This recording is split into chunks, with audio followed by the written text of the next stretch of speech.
Alright, what's up guys? I'm going to do a review on the Lunkerhunt Froglet. There's a 4-inch and a 3-inch.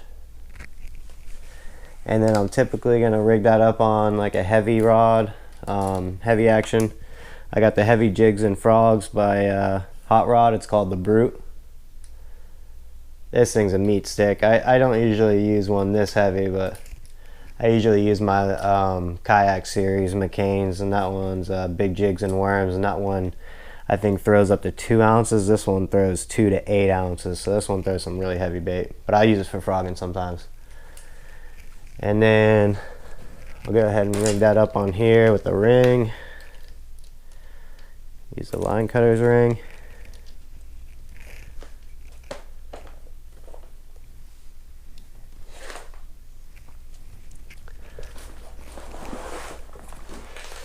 I have it on my backpack. Best spot for me right now. And that way I'm keeping the tension right here. I got that tension going, like I can bring that hook all the way in there.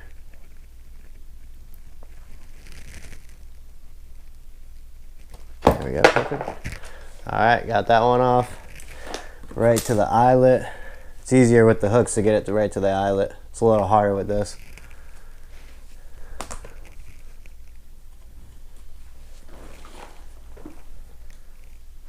I just use a regular cinch knot on this. Sometimes I'll double it up like this. Come through, and then I'll go back through the eye hole one more time. Just like that. And then I'll do the cinch knot.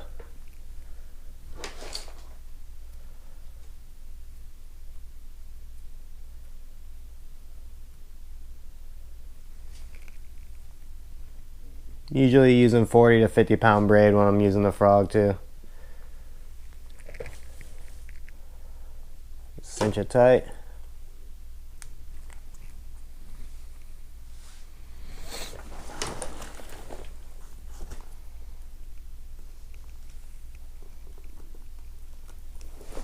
Oh, look at that. Barely anything left. That quick. That's rigged up for tomorrow. Alright, so when I'm throwing this, I'm throwing it usually typically around lily pads, and if I'm throwing it in thick lily pads, I'm just gonna like reel it in like softly. I'm not gonna pop it because it'll get stuck, and I'll just bring it over like you would a Cinco, and they'll smash it like that. I had that 8-pound 12-ounce bass smash this right through the lily pads when I was reeling it like a Cinco. And then I'll also cast it to the edge of a lily pad, and then I'll start working it like a spook. And this thing literally, like, it'll go side to side just like a spook. It's not going to hang up like some of those frogs or those live fish and you're like, oh, it's going like that, and then it comes over and then it's like going, and then it gets like stuck here, and it's going to go side to side every time. And I mean, it's just a killer bait for big bass. I haven't had a lot of luck on the small one. I've caught a few. It's just really light. It's hard to throw on a bait caster, so I would suggest throwing it on a spinning rod. But yeah, this thing, you can, because of its profile, I guarantee you I can cast this thing farther than probably almost anything I got. And it's, I think, a 1/2 ounce. It might be a 3/4 ounce, but I think it's a 1/2 ounce, and I can fling this thing so far. And that's about it for that. I was going to show you guys my little frog setup. These aren't even all my frogs. I have an obsession. I've used most of them. I've used all of them, but I mean, I've caught fish on most of them. There's some of them I haven't caught fish on.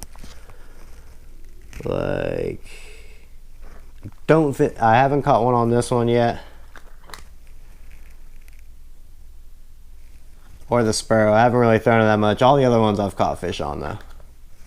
These are the jawbones. These are cheap. These are like $2. One more thing I wanted to mention about the Froglet though is that I think it's probably like one of the best top water hollow body baits you can use. But one downfall is that this part right here, after you catch a couple fish, it's not going to do it right now because I glued it. I glue them all even when I buy them too. I glue it again.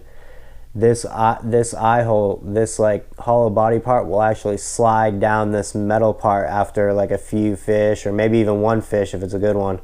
Or if you get it stuck on a lily pad and pop it, it'll sometimes lose that little bit of glue, and this thing will just want to slide down just a little bit, and you'll have to fix it every cast. It's kind of annoying. That's really the only downfall. I mean, other than that, this thing's a killer bait. I like like I said, the back part where the hooks are, there's no skirt. I mean, I'm telling you, I don't, when they strike this thing, they almost never miss. It's crazy. It's either I lose them because I was trying to bring them in through the pads fast because you have to, or, you know, like or because you break a line on a set. I've done that a couple times. That's why I only use 40 to 50 pound braid now. And yeah, that's about it, guys. I'll show you a couple clips here in a second of some fish I caught on it. All right.